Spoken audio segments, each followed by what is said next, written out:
Ukraine doesn't need applauses. President Zelenskyy and the Ukrainian people doesn't need standing ovations, doesn't need to say every time that they are very brave and their fight is very important.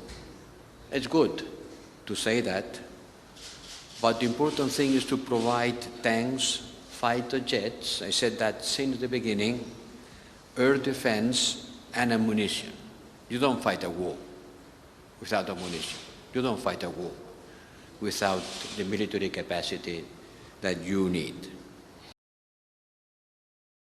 We have to do more and faster, and it's still true.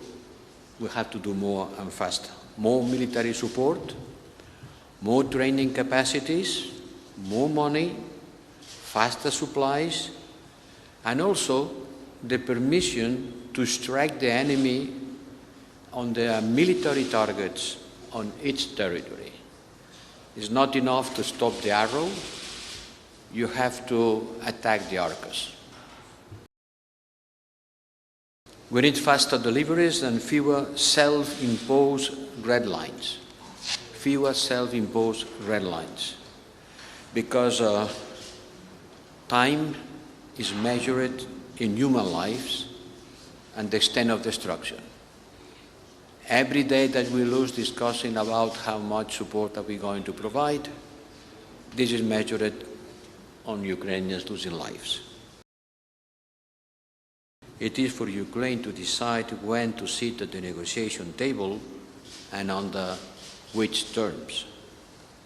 And we, the European Union, we stand firmly on your side on this.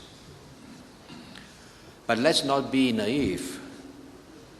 Putin doesn't want to negotiate and will not negotiate unless it is forced to do it.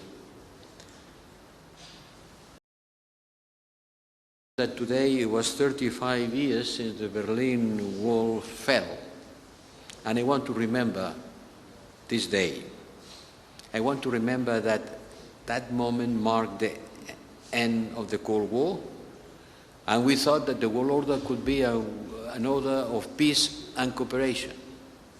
But this hope has definitely vanished with the Russian invasion of Ukraine. The hope of a world based on cooperation, multilateralism, building peace and prosperity went definitely out with this invasion.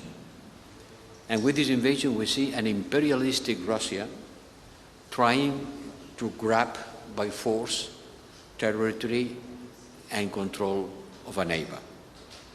But we also see a strong Ukraine, a candidate to join the European Union, firmly anchored on the European Union path.